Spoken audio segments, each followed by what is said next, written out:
here, the rain is coming down big time, and it's mixed with a little hail. So I just want to film this wee little bit as I'm traveling through the weather. Driving carefully, of course, because it's the weather. You have to watch out for animals as well as when the weather conditions get bad and flooding. So, better safe than sorry.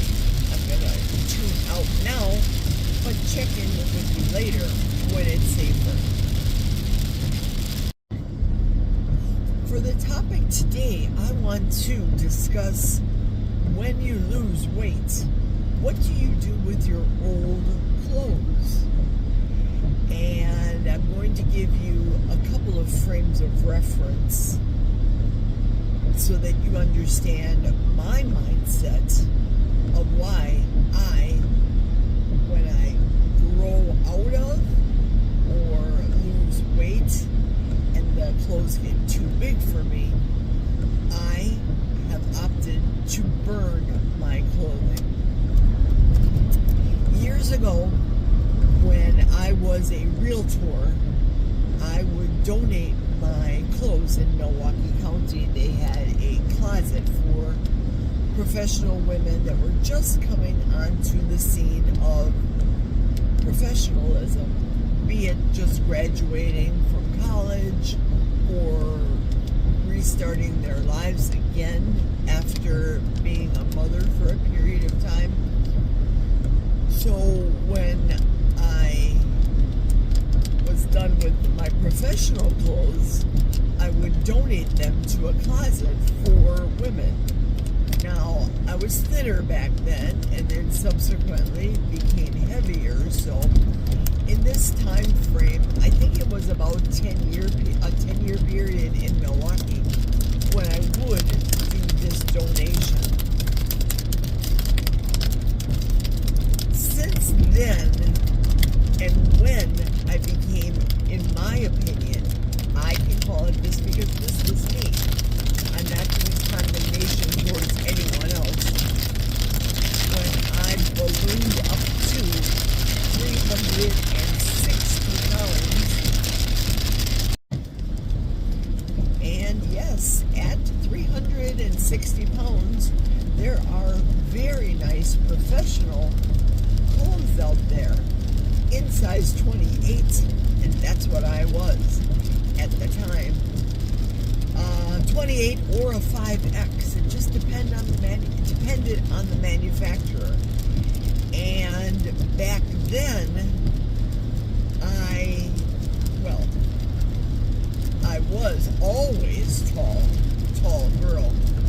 But I noticed back then in pictures that I had taken in all of the fat clothes, the sleeves were 3/4 length, which at the time was, I believe, the fashion for, pardon me for saying this, don't think ill of this, the fashion for old fat ladies, 3/4 sleeves. Now, I am a tall woman, and I had told you that my mother said, never say that you're 6 feet tall, that you're always 5'12". That always threw people for a loop. Nevertheless, arm length is important to me, and it seems as though the manufacturers are making even the length of the bodice too short. 24 inches, 26 inches, no, that's too short for me. My body is tall, and of course, what my husband calls puddin', the belly, the pooch. I wanted to be able to cover that, and the only way that I could cover it back then was wearing blazers, or what they called at the time boyfriend shirts, and that would cover up the pooch. And usually with guys in guy shirts, you can get long sleeves, especially the guys that are fat. They have long sleeves, And it looks okay for them when there's a policeman in front of me.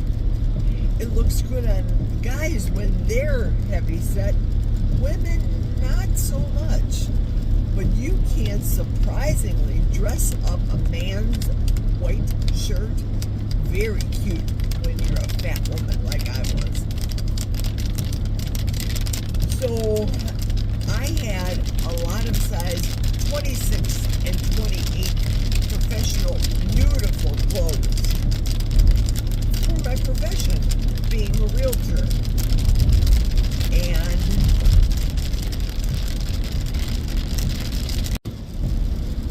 And when we moved up north, I was still practicing real estate. However, I would practice in southeastern Wisconsin, and traveling for me was the norm.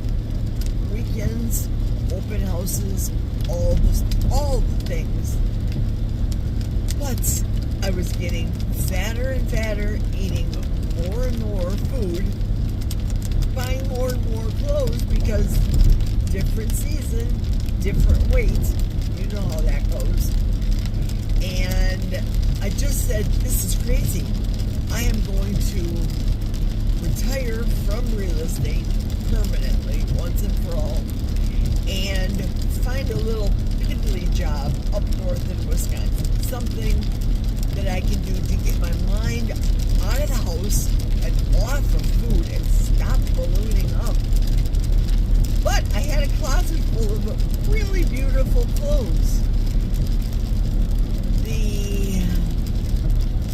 I don't know what I was holding on to them for. I have since learned that for me, getting rid of clothes meaning you get a new wardrobe. And that's a good thing. So, I had decided, these clothes are beautiful. I have tons of clothes to wear, and I'm fat, and I'm going to wear these clothes at my light assembly job. So I did. I would come into work and people would look like, why are you dressed up?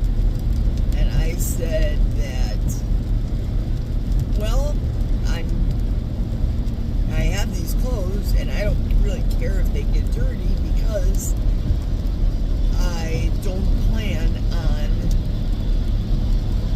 truck is really behind me, beside me.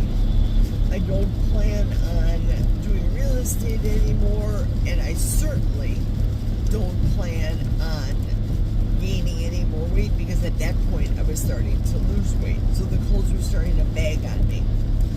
And there were a couple ladies at work that looked like me, but they were shorter. So they too were in their 300s. So they could fit into my size 24, 26, 5X. And I gave the clothes to these ladies. Now, here's the real reason why I burn clothes. Do we really want to feed people clothes knowing that they too are heavy and you're just contributing to their heaviness? Oh, they love the clothes. They didn't wear them to work, obviously. I was the only crazy person that wore silk blouses in a factory, if you know what I mean. But one of the ladies that I gave it to, she had lymphedema. I hope I'm pronouncing that right, because there's two, lymphedema and lipodema, where her legs were swelling. And she wore all the clothes to weddings and funerals and all celebrations. She loved them. And they do make Spanx for huge women. So these girls appreciated these expensive $140 Spanx slips, undergarments that you wear. They appreciated them. So, Lori, I gave her the clothes, and she was very, very appreciative. Her husband said, "Why is this lady getting rid of all of these good clothes?" But he didn't know the whole story. So, insofar as editing is concerned for this week, I'm just not going to do it. I'm putting up the videos, ums and rain and dead pregnant pauses. It is what it is. Alright, I arrived to Mayo Clinic safe and sound, and I'm in a parking spot so I can finish this part of the video. So Lori's husband, John, at the time didn't understand why I was giving away all of these beautiful clothes. And then one day, we went into work, and we heard from our supervisor during the morning meeting that Lori had passed away. John had taken her to the emergency room, and what they thought was a heart attack wasn't a heart attack. We weren't made privy to her diagnosis at all. I know that lymphedema, they're different things. Lori struggled with that for the longest time, and the grief she got from our employer over that, it's amazing. Lori and I would discuss things privately about our own personal situation, not telling our employer what we're discussing. It's as though we were trading stories. This is my experience, Lori, and then I'd say it, and then Lori would say to me, "This is my experience with so-and-so," and we'd put two and two together, and bottom line is the employer was pitting us up against each other. Not very good for employees. I don't care where you work, in what situation, be it a school, a law office, a real estate office, a factory, whatever the case may be. Stop doing that if you're an employer. So Lori passed away, and I went to the funeral, and what hit me so hard was seeing Lori in the casket in a beautiful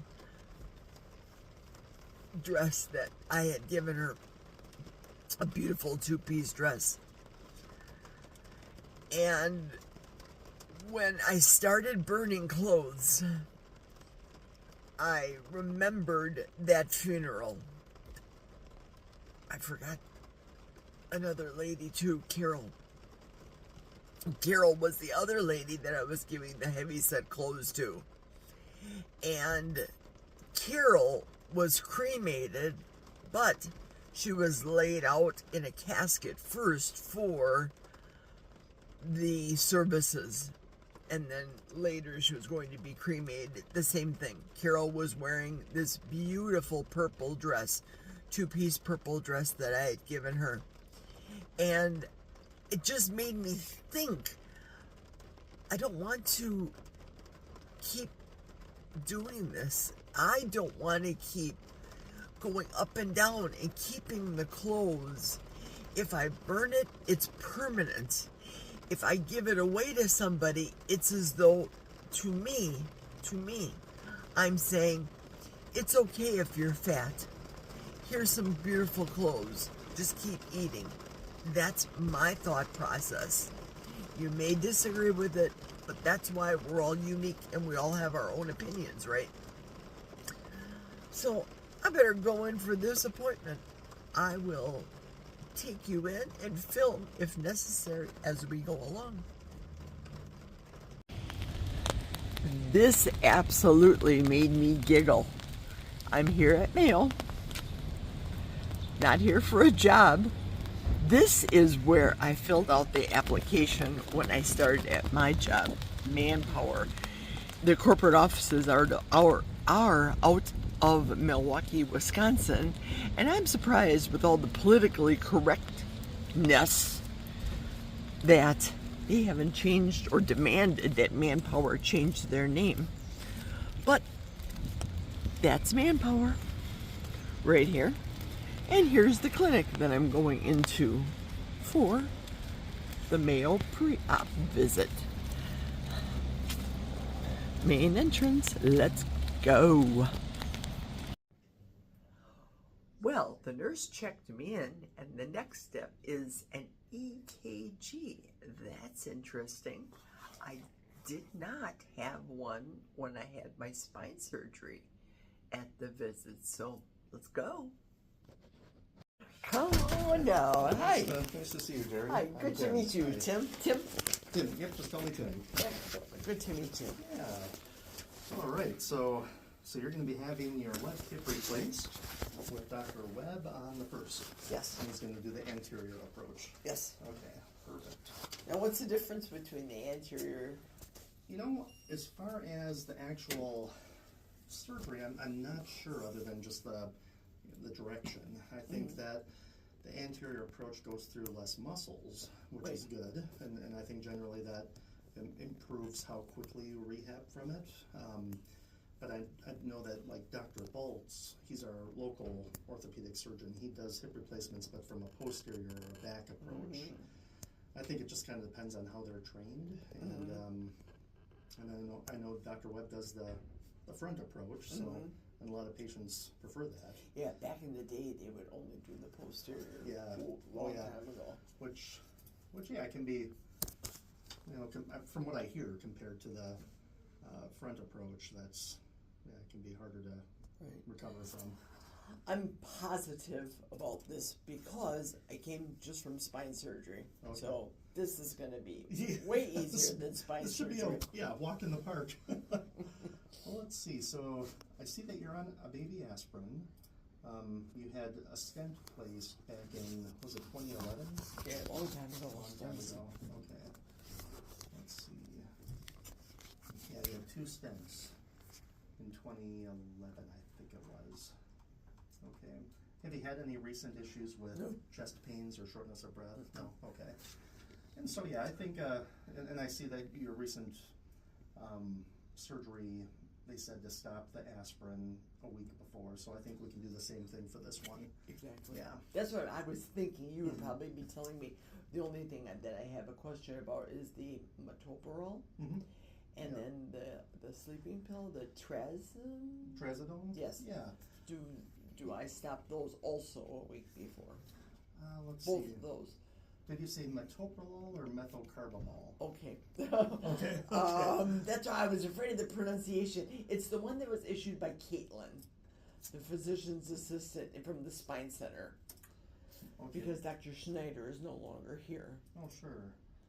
Yeah, my guess would be methylcarbamol. That's a muscle relaxant. Okay, yeah, that's the one. It's the orange pill. So those would be fine to continue. Yep. Okay. Trazodone, okay to do the night before. Okay, that's what I was concerned about, those, because I would think to stop everything a week before. I eat collagen, that has no bearing on surgery. If people drink collagen with their coffee, but aspirin, that's a bearing. Exactly. Yeah, so yep, aspirin is the main thing. Right. Any topicals like ointments or creams, I say just don't put any on the morning of surgery. Right. The vitamin B and the vitamin D with vitamin K, I would probably hold those starting a week before surgery, and I'll put that down here for you. Yeah, yep, I'll have that on the visit summary for you.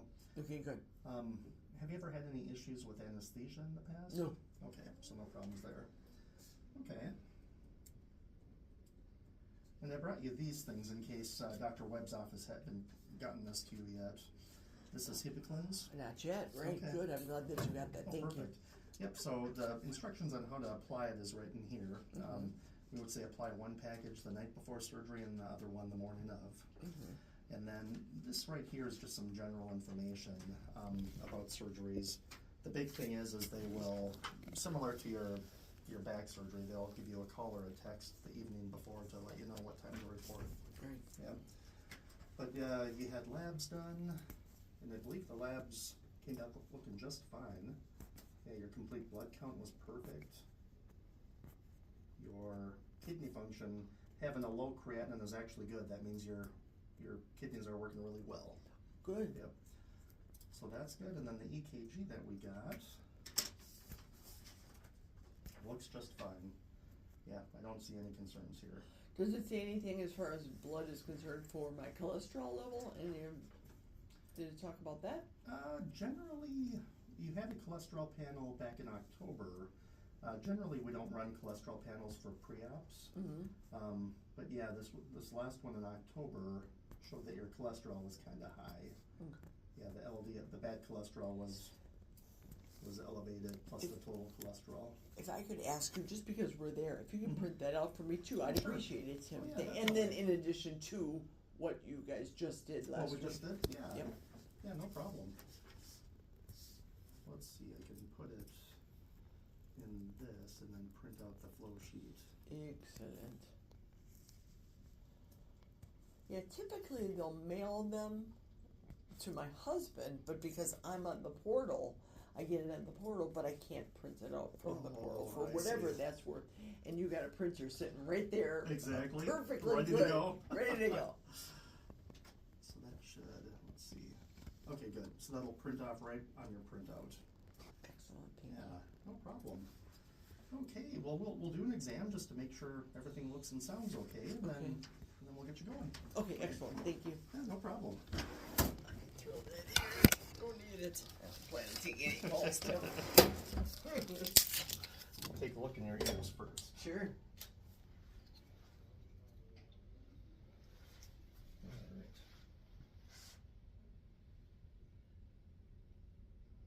That here looks good.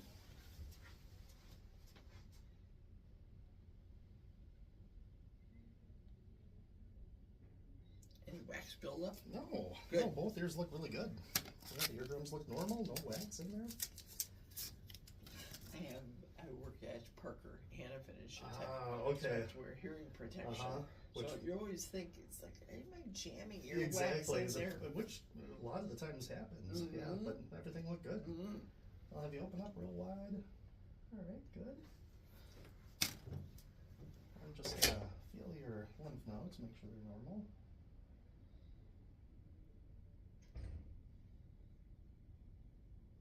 Okay, good. All right, I'm gonna take a good listen to your lungs and heart. Deep breaths.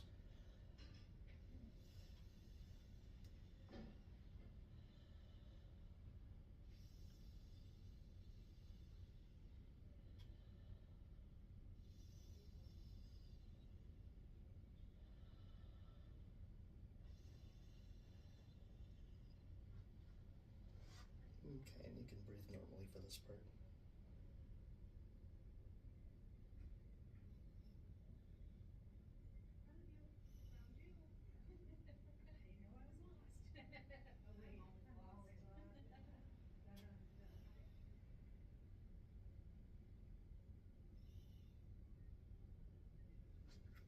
Okay, lungs and heart sound good. Good. I'll have you lay back here just for a bit. I'll bring this up for you. Sorry about that. That's okay. I've been living with this for months. I just can't wait till this. Yeah. It's done. I can't wait. Oh, I'm just gonna press here. No, go right ahead. Let me know if you have any tenderness with this. Sure. I just want to giggle. That's all. Well, that's a good thing. All right, I'll help you sit back up here. I'll bring this in.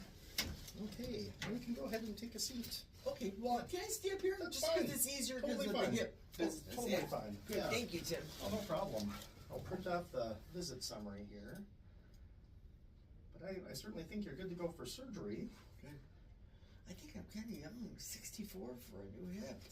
Well, you know, surprisingly, I've seen younger. I mean, I've seen, it depending on what's gone on, I've seen some 40-year-olds need to have knees or hips replaced, and sometimes, yeah, there's just a family genetic thing where your joints break down quicker than others. Yeah. Right. I'm just wondering how long before the other one will come into play. It makes you wonder. Right, exactly. And for me, it's the back was the issue. So I'm thinking, was it the back? What came first, the chicken or the egg? The back or the hip? Exactly. And some people even notice if you do have arthritis in the other hip, once your hip pain improves quite a bit after surgery, you might start to notice the other one more because this one might be covering that other pain up. Right. Yeah. Well, I'll circle the important things here. Sure, please. Yeah, so the aspirin, or these are your med instructions. The aspirin is a 7-day hold. Got it. The biotin is 7 days. Collagen is fine. I drink the coffee every morning. Oh, do you? Okay. Yep. And then I drink any topicals would be morning of surgery, hold it. Right. That one's fine. This is the bowel prep for the colonoscopy, so you don't have to worry about that. Until they finish the colon or the surgical suites at the Bloomer location, that's on hold for right now. I don't want to go to Eau Claire. Yeah. Oh, yeah. And then B12 and D with vitamin K are both hold 7 days. Got it. And Supplements. Yep. And let's see here. Okay. And then on the back, here we go. Kind of unfortunately printed on 2 pages. That's okay. But here's your lab results from October 25th as well as the one the other day. Oh, they're next to each other? Yep. Comparison? Oh, interesting. Yep. Good. Yeah. Yeah, it looks like, well, it shows the cholesterol from October 25th and then the kidney function, electrolytes, and complete blood count from the 18th. Mm-hmm. How are my electrolytes? Perfect. Reason being is I supplement with LMNT. Okay. Or they call it salty. It's made by Keto Chow. Oh, sure. And it's the salt, the potassium, the sodium. Oh, yeah, etc. yeah. So I take common those electrolytes. right twice a day. Okay. Yeah, and everything is good. Your potassium is normal, sodium normal. Yeah. Good. No problems there. How long after surgery can I go back to taking my electrolytes? Reason being is I can't take the electrolytes when I wake up in the middle of the night with that intense spasm I get. Okay. That's why I asked about that M prescription for the spasms. Oh, for the spasms, yeah. I would run it by Dr. Webb to be sure, but I would think as soon as you're done with surgery, you're good to restart those. Okay. Yeah. So here's Dr. Webb's office number. If any illnesses or fevers develop. And I'm seeing him Monday too. Oh, perfect. After okay. with you, I thought, why am I saying Tim? No disrespect. Oh no. Why am I saying Tim? And then I'm going to see him on Monday, and my surgery is going to be Thursday. Yep. Yeah, lots of times they like a pre-op exam done with either the pre-op or family medicine clinic, and then some surgeons like to do their own. Sometimes a meet and greet, sometimes just an exam right before surgery, make sure everything is looking stable. Okay. Yeah. And then there's the hold the aspirin starting a week. No anti-inflammatories like ibuprofen or Aleve a week before. Tylenol is safe if you need to take something. And then, like we talked about, multivitamins, herbal supplements, even fish oil, we say to hold a week before. Yeah, so those are the main things. Yeah, I don't take fish oil supplements. I always say that they're rancid. You never know how long they've been sitting in those jars and in Amazon or whatever distribution factory settings. Right. But I will have a tin of sardines. Okay. That's fish oil. Right. Yeah, it's fish oil. Yeah. I mean, oil. Right. Yeah. Well, there's that for you. Thank you, Tim. Oh, no problem. And then don't forget these. They might try to give you this at your appointment in Eau Claire, but yeah, just tell them you already have it. Gotcha. Okay. Yeah, do you need help getting down? Sure. Why not? Why not give me an arm? I can take that. Yeah. For you. Does this thing go in? Yes, it does. Yeah, Yep. take that guy. Because then it's easier for me there to you get go. down this way. It's a bit of a hike to get up. Thank you, Tim. No I problem. appreciate it. No problem. I'll make sure you find the right one. Well, that was an interesting appointment. I look at it as, and you guys know that I'm just a cynical person at times. I look at it like it's just another moneymaker for the Mayo Clinic. This appointment, in my opinion, very nice gentleman. all the people, generally speaking, are very nice at the Mayo Clinic. But I really did not need this appointment because I'm seeing the surgeon on Monday, so I'm done. I got 2 hours and 20 minutes before going to work. I have to make a stop at a card store. My neighbor, Brad, his father had passed away. So I'm going to pick up a card from Jack and myself to express our condolences, and have another card out at work because I work with Brad, as a matter of fact, also. So our HR department doesn't believe in having cards out to express condolences. So when that happens, when I find out that a loved one had passed away for one of our employees, I always put out cards for the employees to sign, but that's just me. So let's go shopping. Well, I did a thing. I actually, if you can believe this, left my cell phone in the car. I was so excited that there was a pedicure / nail place, in Rice Lake. I jumped out of my car and I went and I did a pedicure. So I am surgically ready. Both Tootsies are done. One more thing checked off of the list. I don't know if you guys can see up ahead. May not be in focus, but there's another police officer. Do people really speed like Speed Racer on this street?